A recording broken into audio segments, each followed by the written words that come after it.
श्रद्धा murder case में आफ्ताब की polygraphy test हो रहा है। टेस्ट की प्रक्रिया शुरू हो गई है। दिल्ली के अंबेडकर अस्पताल में यह टेस्ट किया जा रहा है। आपको बता दें कि आफ्ताब की रिमांड 2 दिनों में खत्म हो रही है, इसलिए इन्हीं 2 दिनों में पुलिस को सारे साइंटिफिक जांच पूरी करानी है। सख्त सुरक्षा के बीच हो रहा है पॉलीग्राफी टेस्ट। अब पकड़ा जाएगा आफ्ताब का झूठ। पॉलीग्राफी टेस्ट के बाद नार्को टेस्ट की तैयारी। नार्को टेस्ट की प्री ट्रायल भी शुरू हो गई है। सच की यहां पड़ताल हो रही है। पॉलीग्राफी टेस्ट के दौरान 4 से 5 लोग वहां मौजूद रहेंगे। पहली मुलाकात से हत्या तक सवालों की पूरी सूची तैयार की जा चुकी है। एफएसएल लैब में आफ्ताब का पॉलीग्राफी टेस्ट शुरू हो चुका है। तो श्रद्धा केस में पड़ताल आगे बढ़ती हुई सख्त सुरक्षा के बीच हो रहा है आरोपी आफ्ताब का पॉलीग्राफी टेस्ट। टेस्ट की प्रक्रिया शुरू हो गई है। पॉलीग्राफी टेस्ट के बाद नार्को टेस्ट की तैयारी है। दिल्ली के अंबेडकर अस्पताल में यह टेस्ट किया जा रहा है। और आपको बता दें कि आफ्ताब की रिमांड 2 दिनों में खत्म हो रही है, इसलिए इन्हीं 2 दिनों में पुलिस को सारी साइंटिफिक जांच पूरी करनी होगी। पहली मुलाकात से लेकर हत्या तक सवालों की पूरी लिस्ट तैयार है। इन तमाम सवालों को आफ्ताब से पूछा जाएगा, क्योंकि लगातार यह अंदेशा पुलिस जता रही थी कि हो सकता है कि आफ्ताब पूरा सच नहीं बता रहा, हो सकता है कि वो पुलिस को गुमराह कर रहा हो। लेकिन अब उसका झूठ ये मशीन पकड़ेगी। पॉलीग्राफी टेस्ट के बाद नार्को टेस्ट की भी तैयारी है। पॉलीग्राफी टेस्ट के दौरान 4 से 5 लोग वहां पर मौजूद रहेंगे।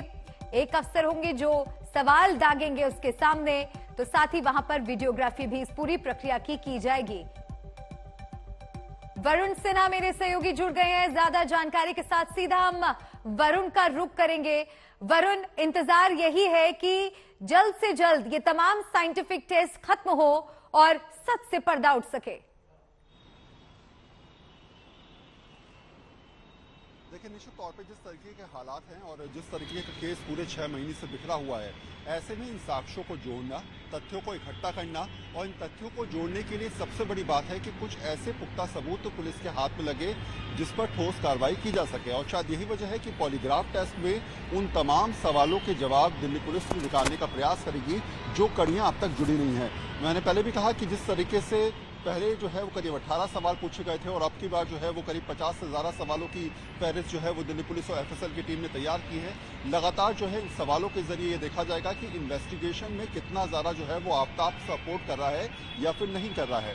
इस पॉलीग्राफ टेस्ट में जितने सवाल पूछे जाएंगे उनमें सेटिस्फाइड करने वाले अगर आंसर नहीं आते हो, लगता है कि आफ्ताब लगातार गुमराह कर रहा है, झूठ बोल रहा है, उन्हीं सवालों को जो है वो नार्को में कैरी किया जाएगा। तो ये एक पूरा प्रोसेस है। लेकिन हाँ, ये जरूर है कि इससे ये मदद जरूर मिलेगी कि इन्वेस्टिगेशन में पुलिस अब तक जो चीजें नहीं निकाल पा रही है या फिर जहां पर उनको संशय पैदा हो रहा है कि आफ्ताब लगातार झूठ बोल रहा है, लोकेशंस गलत बता रहा है, जिन लोकेशंस पर वो गया है उनके बारे में वो जिक्र तक नहीं कर रहा है, ये तमाम ऐसे सवाल होंगे जिनके जवाब को दिल्ली पुलिस आज जानना चाहेगी। एक सबसे इंपॉर्टेंट पार्ट है वो ये कि दिल्ली पुलिस अब इस बारे में छानबीन करती नजर आ रही है कि क्या ये मर्डर प्री प्लान तरीके से किया गया था, क्या पहले से ही आफ्ताब ने सब चीजें प्लान की थी और पिछले 6 महीने से, क्योंकि उसने उस लोकेशन को नहीं छोड़ा, वो वहीं पर रह रहा था, तो आखिर 6 महीने के अंतराल में उसने किस तरीके से सबूतों को नाबूद किया और किस तरीके से उसने चीजों को प्लान किया। तो ये तमाम ऐसे सवाल होंगे जो लगातार दिल्ली पुलिस के दिमाग में चल रहे हैं और इनका जवाब केवल आफ्ताब ही दे सकता है। और पॉलीग्राफ टेस्ट में निश्चित तौर पर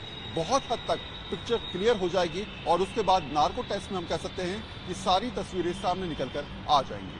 वरुण, बने रहिए आप हमारे साथ। तेजश्री भी हमारी सहयोगी जुड़ गई हैं, उनका हम रुख करेंगे। तेजश्री, बहुत महत्वपूर्ण स्टेज पर ये इन्वेस्टिगेशन अब पहुंच चुकी है, क्योंकि एक बड़ा कॉन्ट्रडिक्शन यहां पर पाया गया। कॉन्ट्रडिक्शन ये कि जानकारी इस तरह की मिली कि कोर्ट के सामने और पुलिस के सामने भी ये वो कबूल कर चुका है आफ्ताब कि मैंने गुस्से में इस हत्या को अंजाम दिया।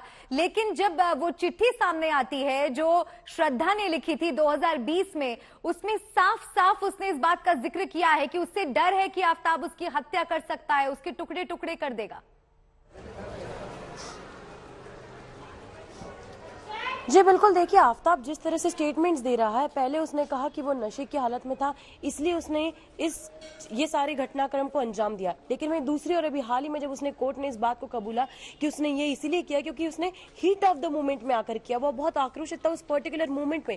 लेकिन हम पीछे की हिस्ट्री यदि खंगाले तो उसके दोस्तों को भी यही कहना है कि स्कूल के दिनों से ही वो इसी तरह से काफी गुस्सेल स्वभाव का रहा है, एंग्शियस रहना, एंग्री रहना, एग्रेशन में रहना उसका हमेशा से ही स्वभाव रहा है। अब दूसरी सबसे बड़ी बात यहाँ पर ये निकल कर आ रही है कि उसके हमें बिहेवियरल मूवमेंट्स पर भी देखना होगा। कल पुलिस स्टेशन में जब हमने देखा तब वो निराश पाया गया, वो रोता हुआ पाया गया, लेकिन आज कहा जा रहा है कि उसकी बॉडी लैंग्वेज बहुत ही नॉर्मल बताई जा रही है। अब पुलिस इन बातों पर पुख्ता सबूत ढूंढने की कोशिश कर रही है कि वो जिस तरह से जो बता रहा है क्या वो वाकई में सच है या नहीं, क्योंकि अब ये पूरी जांच साइंटिफिक एविडेंसेस के आसपास ही घूम रही है। क्योंकि कोर्ट ऑफ लॉ में ये बात प्रूव करना सबसे मुश्किल होगा पुलिस के लिए, क्योंकि अब कुछ ही दिनों में आफताब की जो पुलिस कस्टडी है वो खत्म हो जाएगी और जुडिशियल कस्टडी शुरू हो जाएगी। हालांकि जुडिशियल कस्टडी में भी नार्को टेस्ट हो जाएगा और नार्को टेस्ट में भी कई सारी चीजें सामने निकल कर आएंगी, लेकिन सबूतों के तौर पर पुलिस के पास इस वक्त क्या है?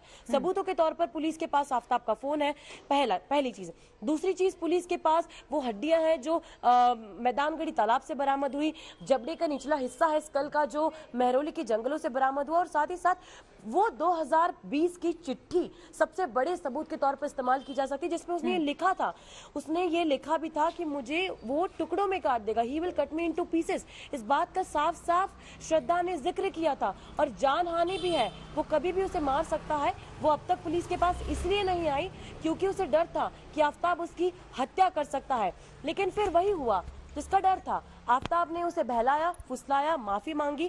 हालांकि ये बात भी सामने आ रही थी कि उसके माता पिता को भी पता था कि इस तरह के झगड़े होते थे, तो यानी कि अब पुलिस ने भी उसके पिता से पूछताछ की है। तो बड़ा सवाल ये है कि क्या पुलिस को कि पुलिस ने माता पिता से पूछताछ की, तो क्या पिता और माता को भी पता था कि इस तरह के कुछ घटनाक्रम होने वाली है? अब मेरी मौजूदगी छतरपुर के उसी फ्लैट में जहाँ पर वो रहता था, और कल भी यहाँ पर पुलिस आके गई थी, पुलिस की एक टीम आकर गई, और जाहिर सी बात है कि कई सारी चीजें यहाँ से भी बरामद हुई। बताया जा रहा था कि बाथरूम की जो टाइल्स है उसके बीच में खून के धब्बे यानी खून ब्लड स्टेन्स मिले हैं, उनकी भी जांच की जाएगी, उनका भी डीएनए मैच किया जाएगा, खून के धब्बों की जांच, हड्डियों की जांच और जबड़े के निचले हिस्से की जांच की जाएगी, और उसके पिता के डीएनए से मैच किया जाएगा। जी तेजश्री, आप भी बने रहिए हमारे साथ। हिमांशु मिश्रा भी हमारे साथ जुड़ गए हैं। हिमांशु, अब एक बहुत महत्वपूर्ण चीज यहाँ पर यह भी हो जाती है कि अब आफताब की रिमांड 2 दिन में खत्म हो जाएगी, इसलिए बहुत जरूरी हो जाता है कि इन 2 दिनों में ही पुलिस को जो भी जांच करनी है, खासकर साइंटिफिक जांच, वो पूरी तरह से खत्म हो सके।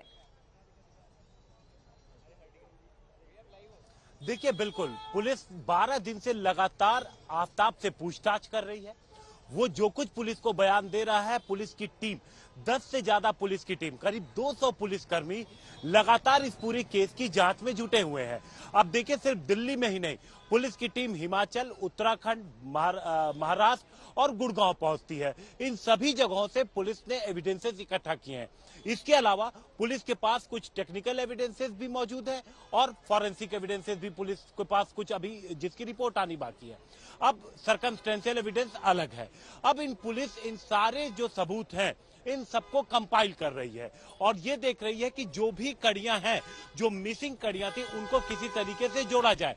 अब जो पॉलीग्राफिक टेस्ट जो कराया जा रहा है, उसके जरिए पुलिस यही जानने की कोशिश करेगी कि क्या कुछ आफताब ने उनसे छिपाया, क्या वो चीजें थी जो आफताब ने नहीं बताई, जिसकी वजह से पुलिस अभी तक जो वाइटल क्लूज थे उन तक नहीं पहुंच पाई।